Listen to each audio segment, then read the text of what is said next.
Merry Christmas. My name is Steve Guidone, Director of Northern Lights Chamber Choir. Welcome to our Dylan Thomas Christmas concert. The brass quintet you just heard playing the traditional Welsh carol Deck the Halls is made up of local musicians Scott McKee on trumpet and Richard Thorne on trombone, and from Ottawa, Paul Hunt on tuba and Rick Guidone on trumpet and flugelhorn. You will hear more from very talented local musicians in the second part of the concert, but first, we start with Jon Washburn's exquisite arrangement of 12 Christmas carols sung by Northern Lights Chamber Choir, woven into Dylan Thomas's most popular work, A Child's Christmas in Wales. The narrator is Patrick Benson. Grab yourself a cup of hot chocolate or mulled wine, sit back in a comfortable chair, and come with us to a slower time and place. Listen as the choir sets the mood to a quiet village on a snowy evening with the traditional Austrian carol, Still, Still, Still.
One Christmas was so much like the other in those years around the Seatown corner now.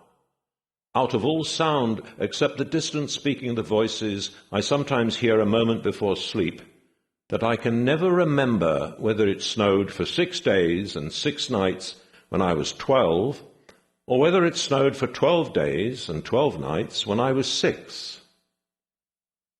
All the Christmases roll down towards the two-tongued sea like a cold and headlong moon bundling down the sky that was our street. And they stop at the rim of the ice-edged, fish-freezing waves, and I plunge my hands in the snow and bring out whatever I can find. In goes my hand into that wool-white, bell-tongued ball of holidays resting at the rim of the carol-singing sea. And out come Mrs. Prothero and the fireman.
It was on the afternoon of the day of Christmas Eve, and I was in Mrs. Prothero's garden waiting for cats with her son Jim. It was snowing. It was always snowing at Christmas. December, in my memory, is white as Lapland, although there were no reindeers. But there were cats. Patient, cold, and callous, our hands wrapped in socks, we waited to snowball the cats. Sleek and long as jaguars, and horrible-whiskered, spitting and snarling, they would slide and sidle over the white-back garden walls.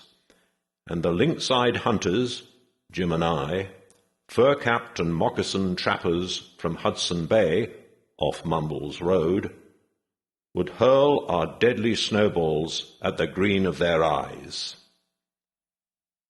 The wise cats never appeared.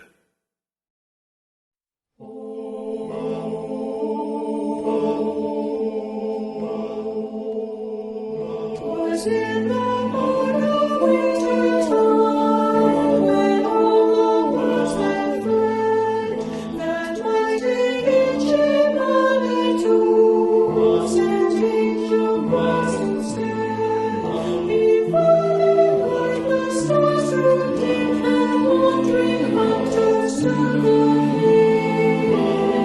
Jesus, the King is born. Jesus is born. In nations His glory on. Within a lodge of broken bark, the tender babe was found. A ragged robe of rabbit skin wrapped His beauty round. But as the hunter raged to die, the angel's song rang loud and high. Jesus, your King is born. Jesus is born. In excelsis Gloria. O children of the forest, free your sons of valley too. A holy child of heaven, love is born today for you. A pilgrim for the radiant one who brings to beauty, peace, and joy. Jesus, your King is born.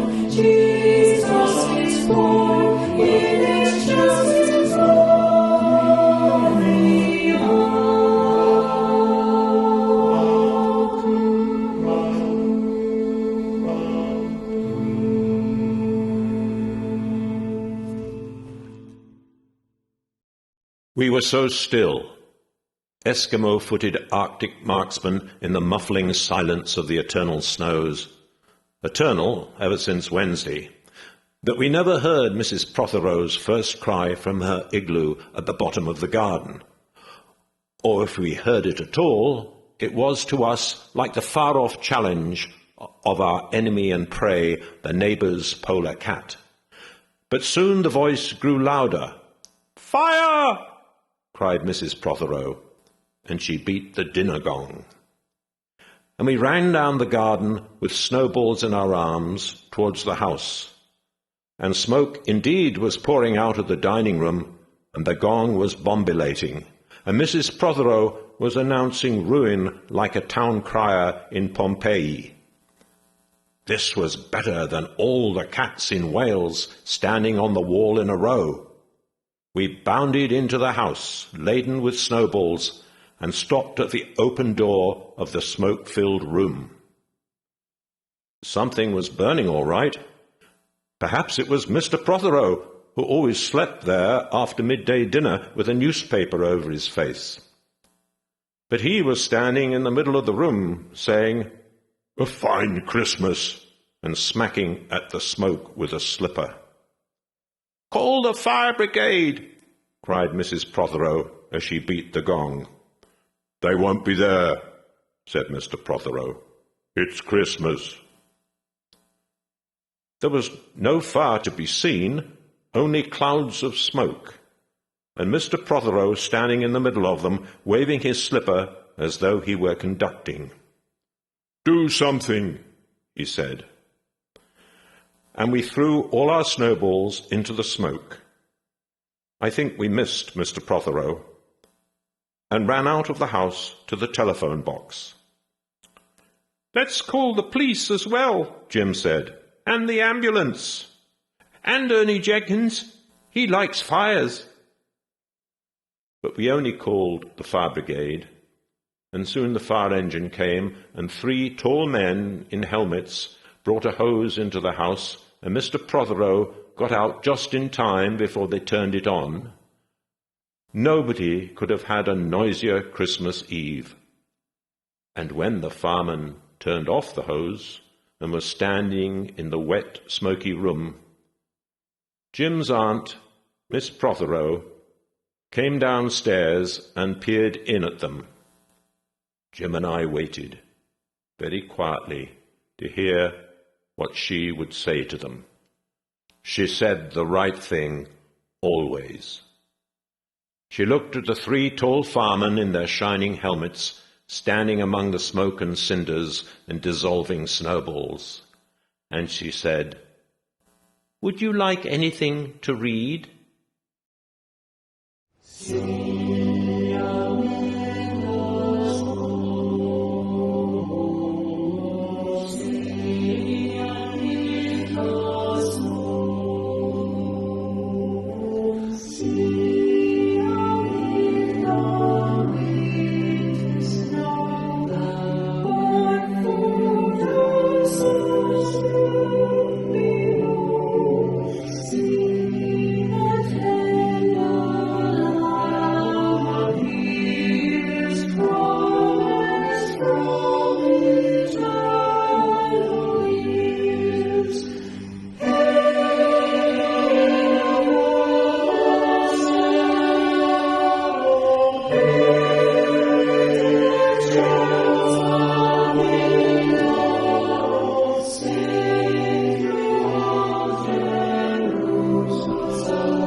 Years and years ago, when I was a boy, when there were wolves in Wales, and birds the colour of red flannel petticoats whisked past the harp-shaped hills, when we sang and wallowed all night and day in caves that smelt like Sunday afternoons in damp front farmhouse parlours, and we chased, with the jawbones of deacons, the English and the bears, before the motor car, before the wheel, before the duchess-faced horse, when we rode the daft and happy hills bareback, it snowed and it snowed. But here a small boy says, "It snowed last year too. I made a snowman, and my brother knocked it down, and I knocked my brother down, and then we had tea." But that was not the same snow, I say. Our snow was not only shaken from whitewash buckets down the sky, it came shawling out of the ground and swam and drifted out of the arms and hands and bodies of the trees.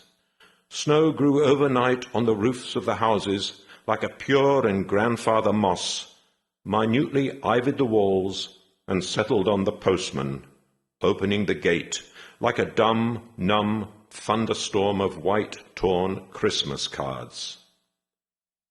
Were the postmen then too?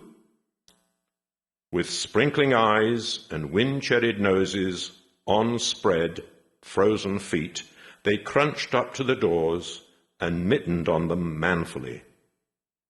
But all that the children could hear was a ringing of bells.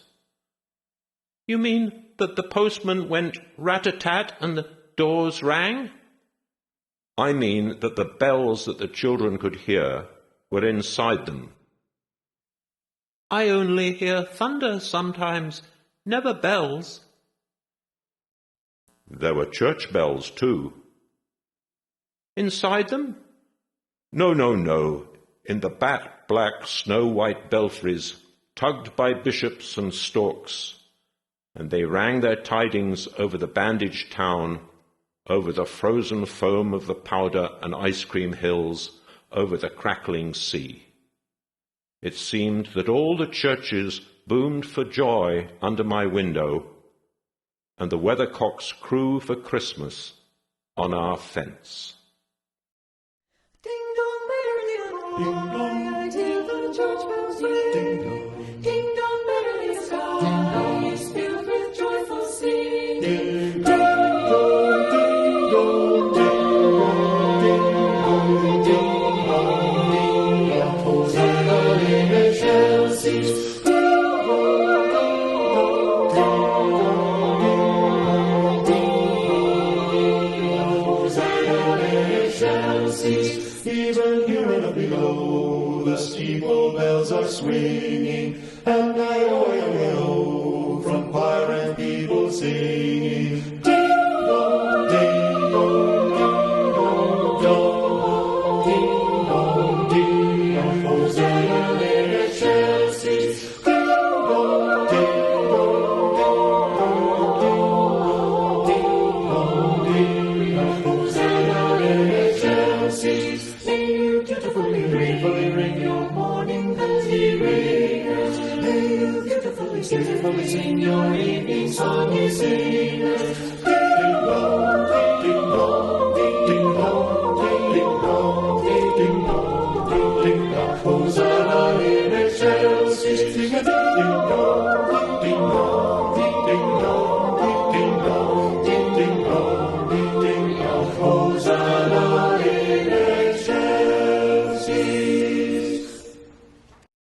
Get back to the postman. They were just ordinary postmen, fond of walking and dogs and Christmas and the snow. They knocked on the doors with blue knuckles. "Ours has got a black knocker." And then they stood on the white welcome mat in the little drifted porches and huffed and puffed, making ghosts with their breath, and jogged from foot to foot like small boys wanting to go out. And then the presents. And then the presents after the Christmas box. And the cold postman, with a rose on his button nose, tingled down the tea-tray-slithered run of the chilly glinting hill, he went in his ice-bound boots like a man on fishmonger's slabs. He wagged his bag like a frozen camel's hump, dizzily turned the corner on one foot, and by God, he was gone. O Christmas tree, O Christmas tree, O leaves of green unchanging. O Christmas tree, O Christmas tree, O leaves of green unchanging. So fresh and fair in summertime, still green in snowy wintertime. O Christmas tree, O Christmas tree, O leaves of green unchanging. O Christmas tree, O Christmas tree, oh, fill my heart with singing. O Christmas tree, O Christmas tree, oh, fill my heart with singing. Your candles shine so bright and clear to show that Christmas night is here. O Christmas tree, O Christmas tree, oh, fill my heart with singing. O Christmas tree, O Christmas tree, O message everlasting. O Christmas tree, O Christmas tree, O message everlasting. O light of love, the Saviour's birth, a song of love and peace on earth. O Christmas tree, O Christmas tree, O leaves of green unchanging.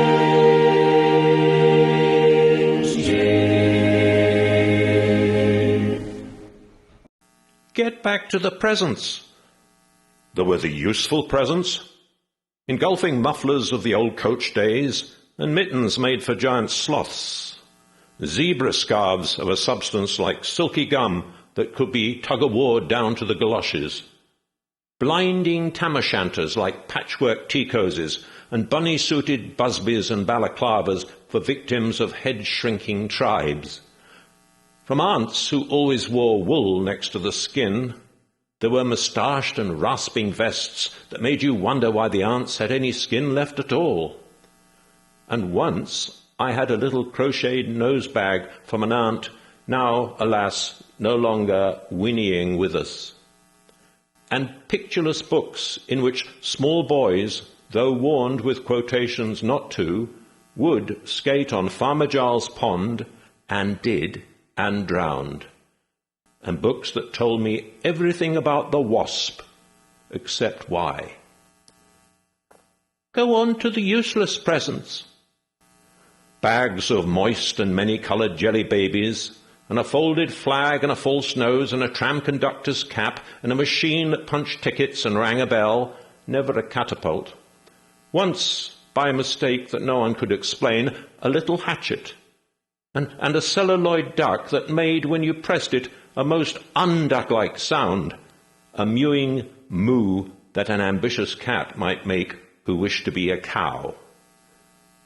And a painting book in which I could make the grass, the trees, the sea, and the animals any colour I please, and still the dazzling sky-blue sheep are grazing in the red field under the rainbow-billed and pea-green birds.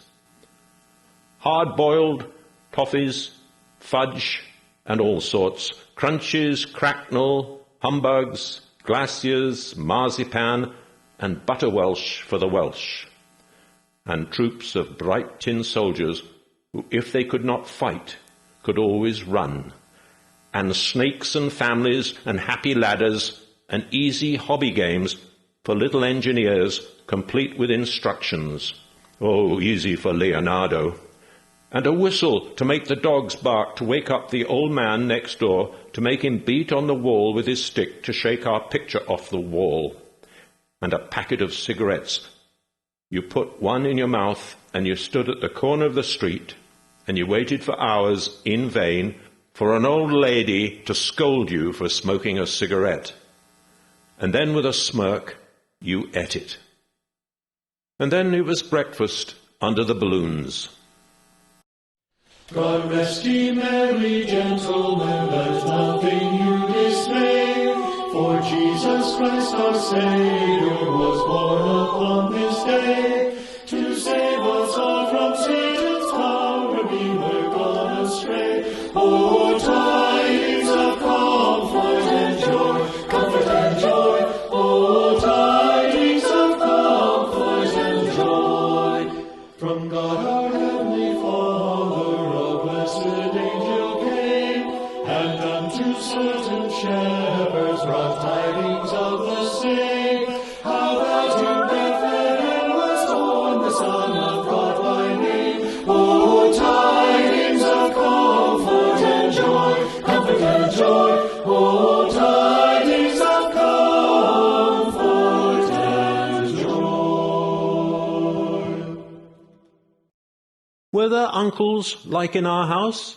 There are always uncles at Christmas, the same uncles. And on Christmas mornings, with dog-disturbing whistle and sugar fags, I would scour the swathed town for the news of the little world, and find always a dead bird by the post office or the white deserted swings, perhaps a robin, all but one of his fires out. Men and women wading, scooping back from chapel, with taproom noses and wind-bust cheeks, all albinos huddled their stiff black jarring feathers against the irreligious snow. Mistletoe hung from the gas brackets in all the front parlours. There was sherry and walnuts and bottled beer and crackers by the dessert spoons, and cats in their furabouts watched the fires, and the high-heaped fire spat, all ready for the chestnuts and the mulling pokers. Some few large men sat in the front parlours without their collars, uncles almost certainly, trying their new cigars, holding them out judiciously at arm's length, returning them to their mouths, coughing, then holding them out again as though waiting for the explosion. And some few small aunts, not wanted in the kitchen, nor anywhere else for that matter, sat on the very edges of their chairs, poised and brittle, afraid to break, like faded cups and saucers. O little town of Bethlehem, how still we see thee rise. Above thy deep and dreamless sleep, the silence does go by. Yet in thy dark street shineth the everlasting light. The hosts and kings of all thy hills are met in thee tonight. O holy child of Bethlehem, descend to us, we pray. Cast out our sin and enter in, be born in us today. We hear the Christmas angels, the great glad tidings tell. Oh, come to us, abide with us, our Lord Emmanuel.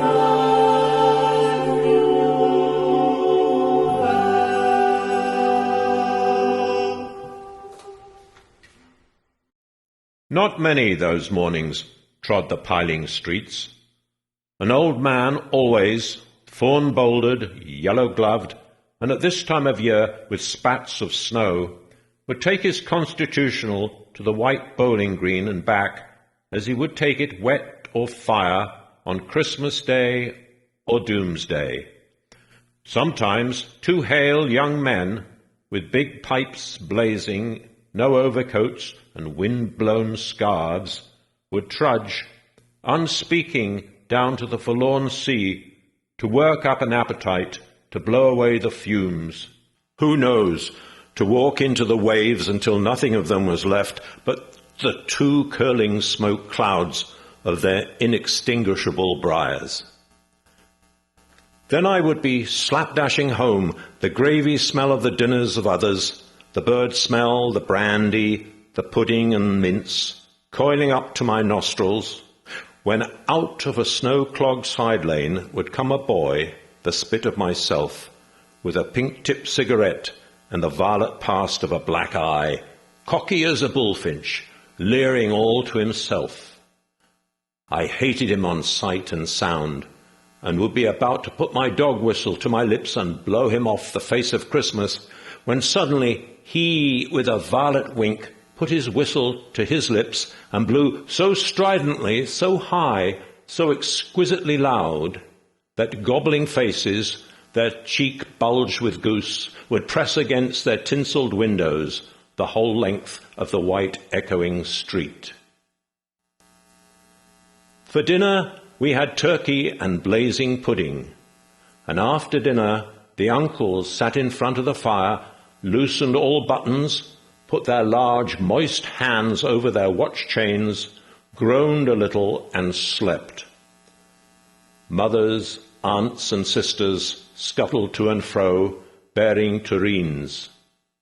Aunt Bessie, who had already been frightened twice by a clockwork mouse, whimpered at the sideboard and had some elderberry wine. The dog was sick. Aunt Dosey had to have 3 aspirins. But Auntie Hannah, who liked port, stood in the middle of the snowbound backyard, singing like a big-bosomed thrush. I would blow up balloons to see how big they would blow up to, and then, when they burst, which they all did, the uncles jumped and rumbled.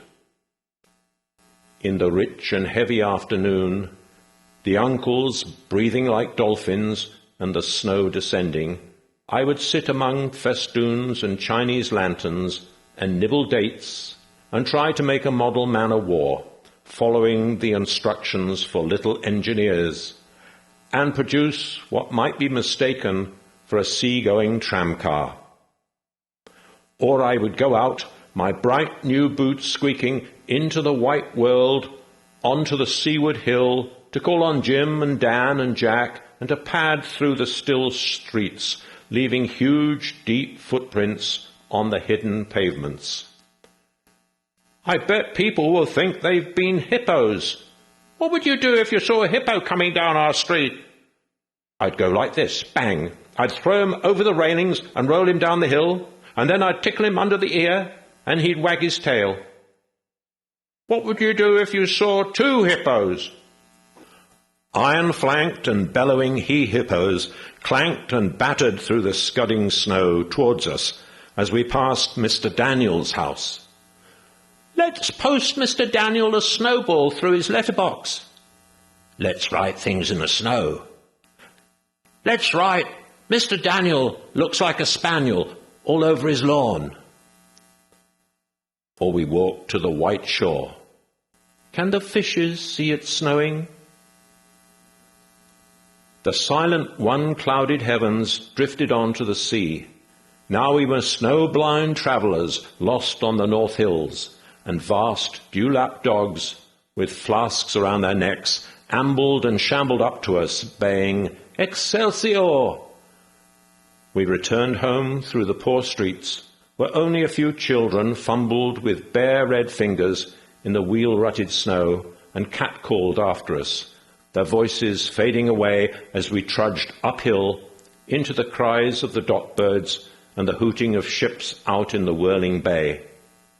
And then at tea, the recovered uncles would be jolly, and the ice cake loomed in the centre of the table like a marble grave. Auntie Hannah laced her tea with rum, because it was only once a year. Here we come a-caroling among the leaves so green.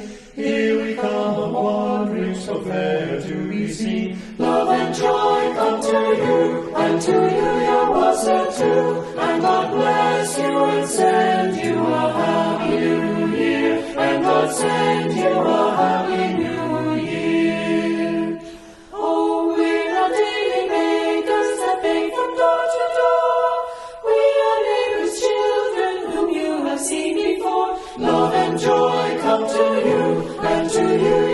wassail too. And God bless you and send you a happy new year. And God send you a happy new year.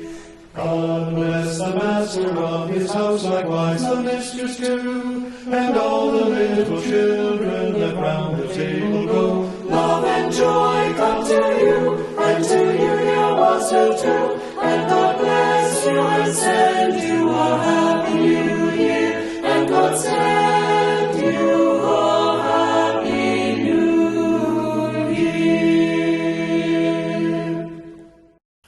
Bring out the tall tales now that we told by the fire as the gaslight bubbled like a diver. Ghosts wooed like owls in the long nights when I dared not look over my shoulder. Animals lurked in the cubbyhole under the stairs where the gas meter ticked. And I remember that we went carol singing once when there wasn't the shaving of a moon to light the flying streets.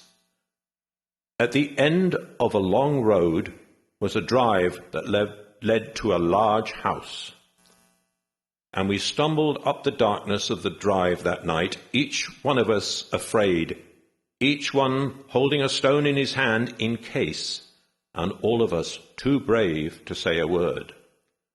The wind through the trees made noises as of old and unpleasant, and maybe web-footed men wheezing in caves, and we reached the black bulk of the house. "What shall we give them? Hark the herald?" "No," Jack said. "Good King Wenceslas. I'll count 3. 1, 2, 3. And we began to sing, our voices high and seemingly distant in the snow-felted darkness around the house that was occupied by nobody we knew. We stood close together near the dark door.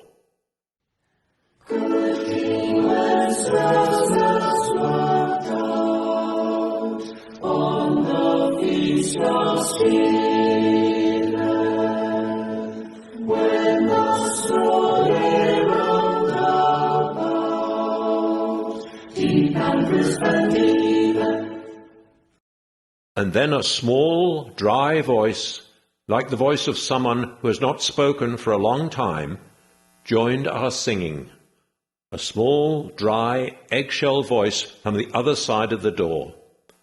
A small, dry voice through the keyhole. And when we stopped running, we were outside our house. The front room was lovely. Balloons floated under the hot water bottle gulping gas. Everything was good again and shone over the town.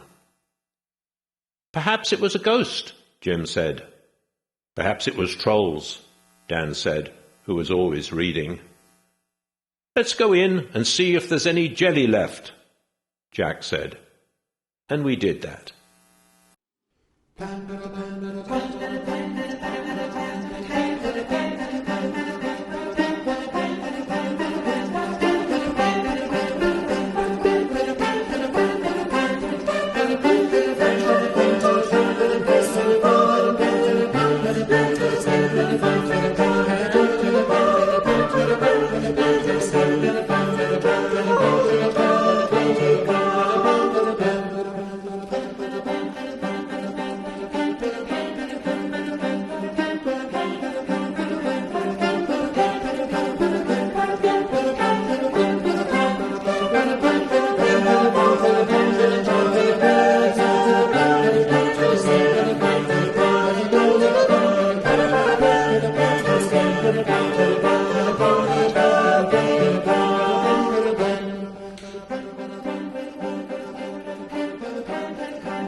Always on Christmas night, there was music. An uncle played the fiddle, a cousin sang Cherry Ripe, and another uncle sang Drake's drum. It was very warm in the little house. Auntie Hannah, who had got on to the parsnip wine, sang a song about bleeding hearts and death, and then another in which she said her heart was like a bird's nest. And then everybody laughed again, and then I went to bed. And looking through my bedroom window, out into the moonlight and the unending smoke-coloured snow, I could see the lights in the windows of all the other houses on our hill and hear the music rising from them up the long, steadily falling night. I turned the gas down. I got into bed. I said some words to the close and holy darkness, and then I slept.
cellist Holly McCallum, accompanied by pianist Andrew Stoney, have brought the Dylan Thomas story to a fitting close with their arrangement of O Come Emmanuel, a beautiful and emotional performance.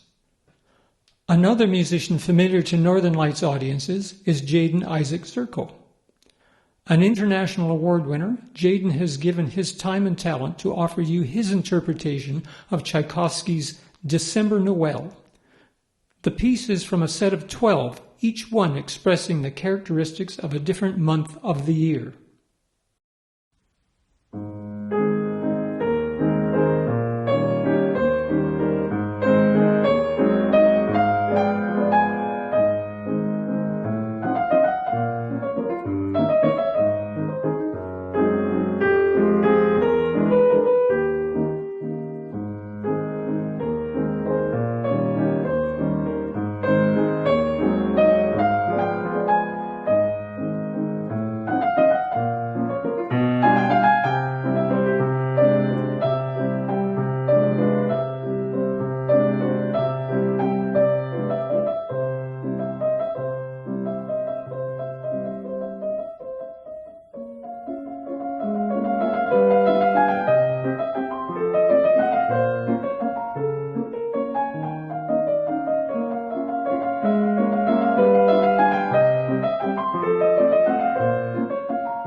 The Christmas song had its beginnings as a way to stay cool by thinking cool on a blistering hot summer day in 1946.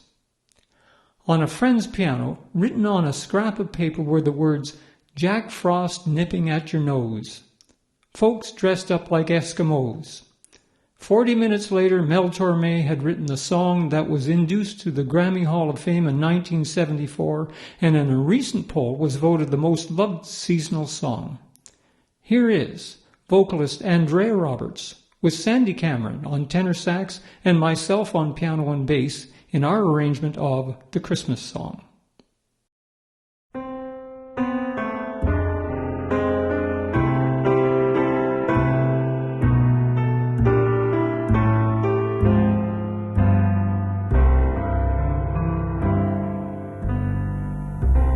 Chestnuts roasting on an open fire,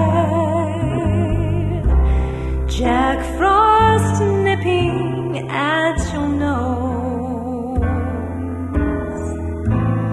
Yuletide carols being sung by a choir, and folks dressed up like Eskimos.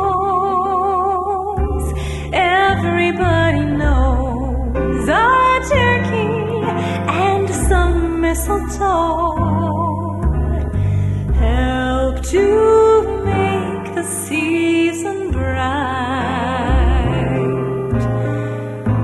Tiny little tots with their eyes all aglow will find it hard to sleep tonight.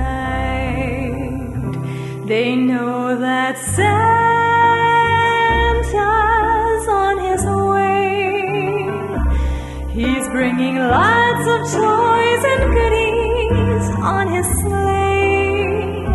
And every mother's child is gonna spy to see if reindeer really know how to fly.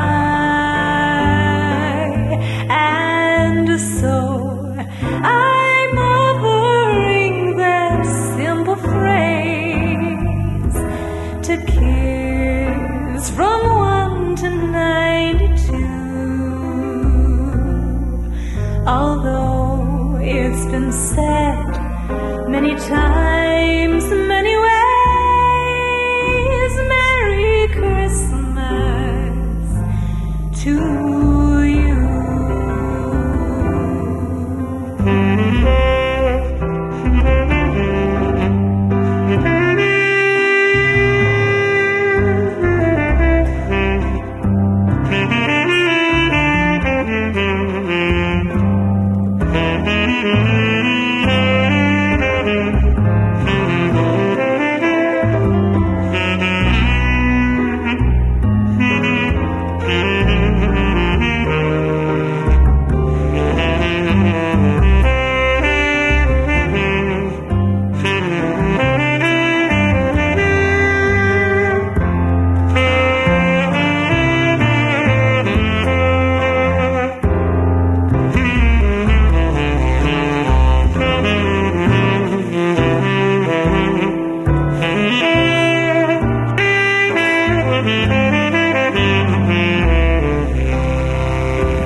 Christmas.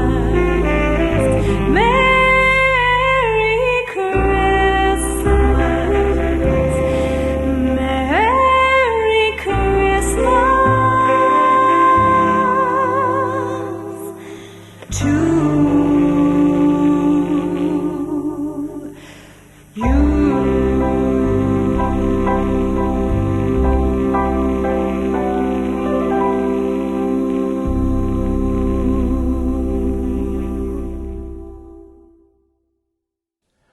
Before playing the final piece, I would like to thank Salmon Arm Savings and Credit Union for their grant to purchase some of the music for the concert. For additional acknowledgements and information about the choir, the music, and the performers, go to the choir website at northernlightschamberchoir.ca. The final piece in the concert is performed by some of you, volunteer singers who responded to an invitation to this sing-along piece. There are about 30 people in the ensemble, as well as several classes from Bastion Elementary School. Being Christmas, I thought it appropriate to let these young singers start us off on their own. Thank you all for listening. On behalf of the choir, let me wish you all a Merry Christmas and a heartfelt Happy New Year.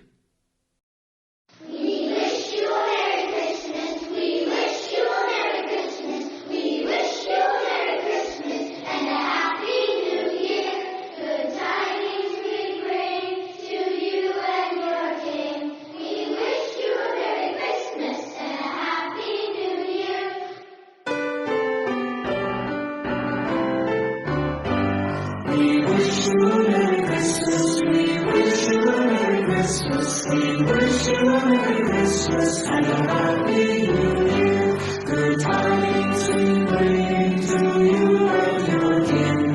We wish you a Merry Christmas and a Happy New Year. Oh, bring us a piggy pudding. Oh, bring us a piggy pudding. Oh, bring us a piggy pudding and bring it right here. Good tidings we bring to you and your kin. We wish you a Merry Christmas and a Happy New Year. We wish you a Merry Christmas. We wish you a Merry Christmas. We